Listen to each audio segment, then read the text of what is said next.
Fear of needles.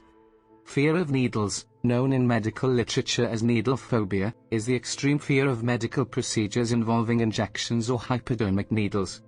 It is occasionally referred to as echinophobia or ballonophobia, although these terms may also refer to a more general fear of sharply pointed objects. It has also been referred to as trypanophobia, although the origin and proper usage of that term is highly controversial. The condition was officially recognized in 1994 in the DSM-IV as a specific phobia of blood/injection/injury type. Phobic level responses to injections cause sufferers to avoid inoculations, blood tests, and in the more severe cases, all medical care. It is estimated that at least 10% of American adults have a fear of needles, and it is likely that the actual number is larger, as the most severe cases are never documented due to the tendency of the sufferer to avoid all medical treatment.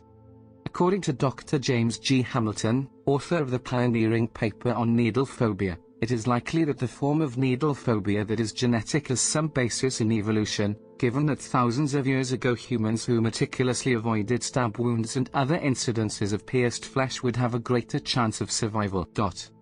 The discussion of the evolutionary basis of needle phobia in Hamilton's review article concerns the vasovagal type of needle phobia, which is a subtype of blood injection injury phobia. This type of needle phobia is uniquely characterized by a two-phase vasovagal response. First, there is a brief acceleration of heart rate and blood pressure. This is followed by a rapid plunge in both heart rate and blood pressure, sometimes leading to unconsciousness. The loss of consciousness is sometimes accompanied by convulsions and numerous rapid changes in the levels of many different hormones. Other medical journal articles have discussed additional aspects of this possible link between vasovagal syncope and evolutionary fitness in blood injection injury phobias. An evolutionary psychology theory that explains the association to vasovagal syncope is that some forms of fainting are nonverbal signals that developed in response to increased intergroup aggression during the Paleolithic. A non-combatant who has fainted signals that they are not a threat. This might explain the association between fainting and stimuli such as bloodletting and injuries. Although needle phobia is defined simply as an extreme fear of medically related shots/injections, it appears in several varieties. Although most specific phobias stem from the individuals themselves, the most common type of needle phobia, affecting 50% of those afflicted, is an inherited vasovagal reflex reaction. Approximately 80% of people with a fear of needles report that a relative within the first degree exhibits the same disorder. People who suffer from vasovagal needle phobia fear the sight, thought, or feeling of needles or needle-like objects. The primary symptom of vasovagal fear is vasovagal syncope, or fainting due to a decrease of blood pressure. Many people who suffer from fainting during needle procedures report no conscious fear of the needle procedure itself, but a great fear of the vasovagal syncope reaction. A study in the medical journal Circulation concluded that in many patients with this condition, an initial episode of vasovagal syncope during a needle procedure may be the primary cause of needle phobia rather than any basic fear of needles. These findings reverse the more commonly held beliefs about the cause and effect pattern of needle phobics with vasovagal syncope. The physiological changes associated with this type of phobia also include feeling faint, sweating, nausea, pallor, tinnitus, panic attacks, and initially high blood pressure and heart rate followed by a plunge in both at the moment of injection.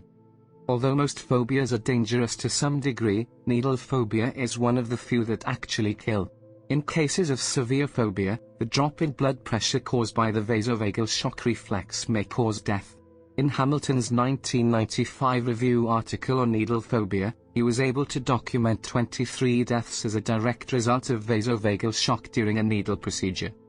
The best treatment strategy for this type of needle phobia has historically been desensitization or the progressive exposure of the patient to gradually more frightening stimuli, allowing them to become desensitized to the stimulus that triggers the phobic response. In recent years, a technique known as applied tension has become increasingly accepted as an often effective means for maintaining blood pressure to avoid the unpleasant, and sometimes dangerous, aspects of the vasovagal reaction. Associative fear of needles is the second most common type, affecting 30% of needle phobics. This type is the classic specific phobia in which a traumatic event such as an extremely painful medical procedure or witnessing a family member or friend undergo such, causes the patient to associate all procedures involving needles with the original negative experience.